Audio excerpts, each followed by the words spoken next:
Hi, this is Tom Johnson with JG Lubricant Services. Today I want to show you how to add a cooling system for cooling samples into your database on the Horizon system. So we're going to log into Horizon.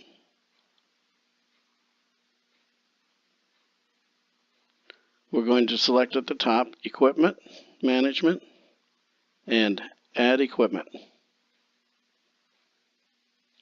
This is an extra step I have to do, so you won't have to do this. Any equipment that you have already should be shown here. So we're going to add equipment, and that'll be under Edit Equipment. If you went to Edit Equipment, your equipment list will already be here. We're going to add equipment, like I said. I need to type in JG because I'm going to add it to my account. I have many accounts, as you might have imagined. And here's what you'll see after you hit the Add Equipment screen. We're going to name the component directly, and our convention is to use the VIN number followed by a two-letter designator. In this case, it'll be EC for engine coolant. So let's make up a VIN number, 8111. Let's see, TGF999876. That's good enough for a made-up VIN number. I'm going to put EC for engine coolant. That gives us the component ID. Now the secondary ID, if you want to put one in, which I would recommend, go ahead and put the year of the RV, the make, and the model. So let's make this a 2012 Monaco Monarch. And then you'll notice that the sample type will be defaulted to lubricant. We're going to change that to engine coolant / antifreeze. We're going to come down to component type. In this case, it will be a cooling system, so we'll put, we typically don't know what's in there, but most of the time it's going to be a conventional coolant, ethylene glycol. So we'll put, on the pull-down menu, we'll select, third one from the top will be coolant conventional EG. For ethylene glycol, we'll select that. Component manufacturer, we're talking about the engine here because it's an engine cooling system. So let's say it's a Cummins, and we'll select that from the pull-down menu. As you start typing these things, many selections will come up and you can pull up the one you want.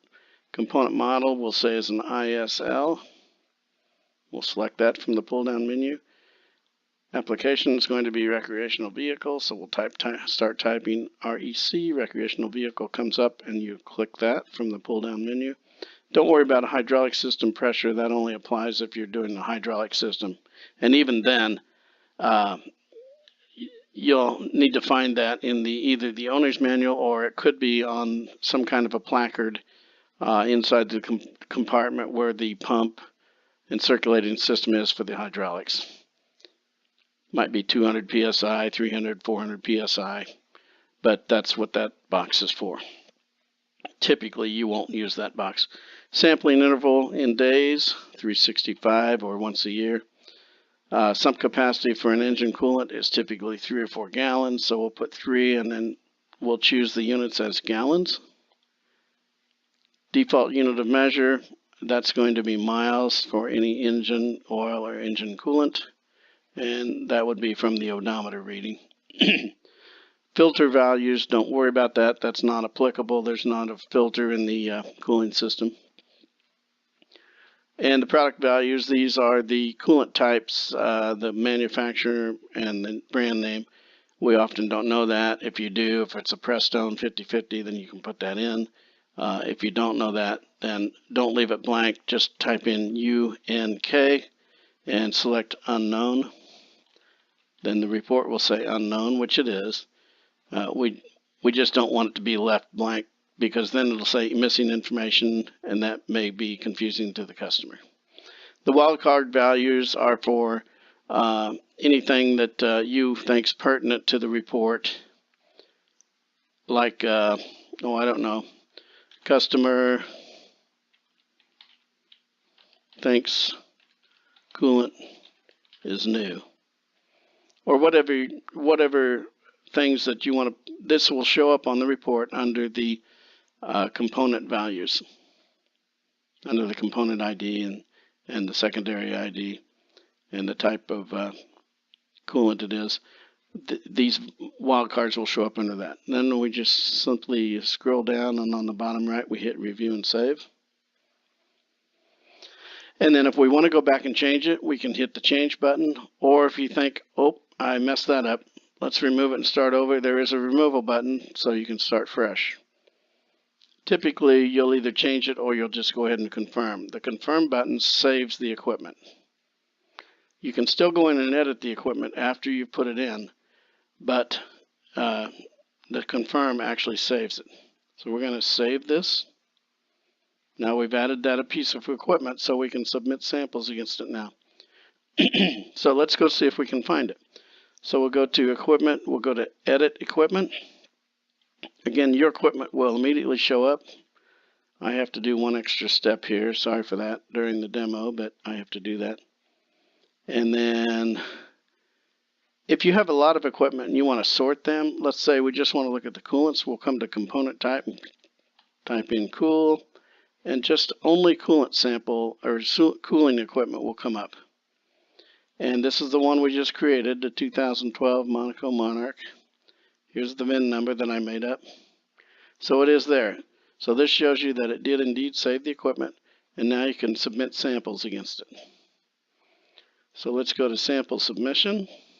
Let's say you have a sample ready to send into the lab on that piece of equipment.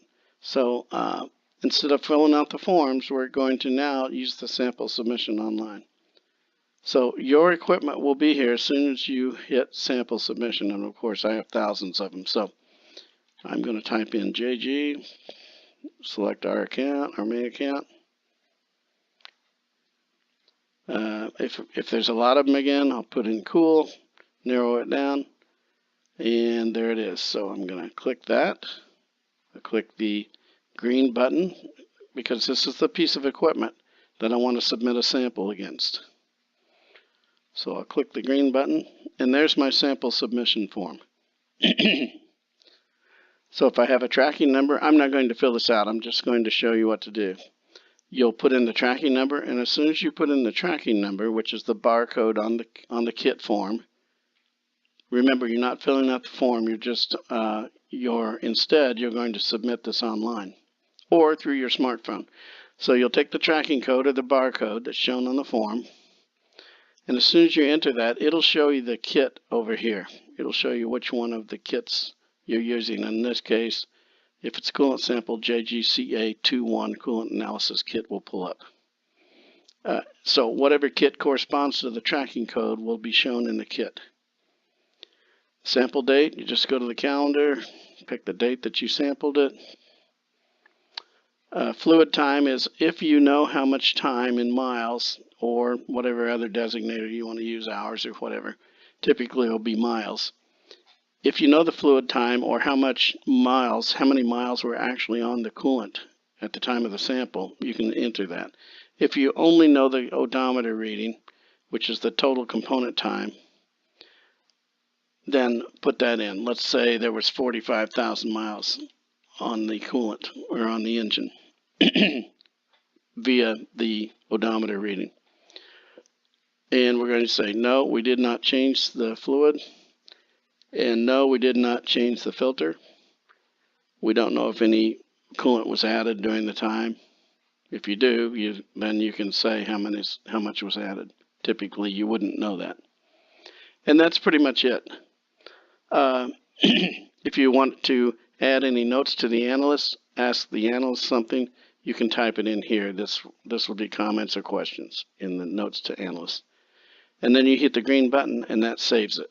And that means then you've submitted the sample in lieu of submitting this form. And that's all there is to it. I hope this helps. If not, give us a call. Or go to the Facebook page for NRVIA information and put down a question there, and we'll try to get it answered. Thank you very much.